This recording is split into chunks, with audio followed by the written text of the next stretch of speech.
মাশাল্লাহ, সবুজ শ্যামল ধান ক্ষেত দেখতে বেশ ভালোই লাগে। এই এরি ধানগুলো কিছুদিনের মধ্যে, হয়তো আর 20 দিনের মধ্যে ধানগুলো কাটা পড়বে সব কিছু। গ্রামের ভাষায় যাকে বলে দোলা, এই দোলা বিশাল আকারের দোলা। দেখেন দর্শকরা, আপনাদেরকে সবাইকে দেখাচ্ছি বিশাল আকারের দোলা, অনেক দূর পর্যন্ত শুধু ধান ক্ষেত আর ধান ক্ষেত। আপনাদেরকে আপডেট দেখাবো এরপরে ধান ক্ষেতের পরে আবারও কি পরিমাণে এলাকাটা ফাঁকা হয়ে যায়। একদম ওই এলাকা থেকে ওই সামনের এই এলাকা পর্যন্ত একদম ফাঁকা হয়ে যাবে, এই সবুজ শ্যামল ধান ক্ষেত আর থাকবে না। এই দেখেন শুধু ধান ক্ষেত। বিকাল টাইমটায় এই ওয়েদারে একটু ঘুরতে ভালোই লাগে।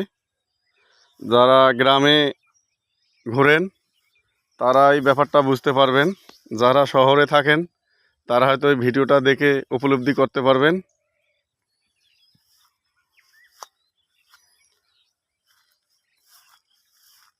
এই দেখেন সূর্য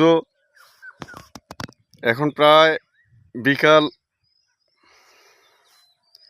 4টা পার হয়ে গেছে, 4:30টার কাছাকাছি। সূর্য মাথার উপরে উঠে গেছে, আর হয়তো 2 থেকে আড়াই ঘন্টার মধ্যে সূর্য ডুবে যাবে। এই ওয়েদারে মাশাল্লাহ দেখতে বেশ ভালোই লাগে।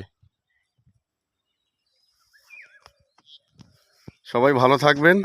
ভিডিওটা আমি শেষ করলাম। আল্লাহ হাফেজ।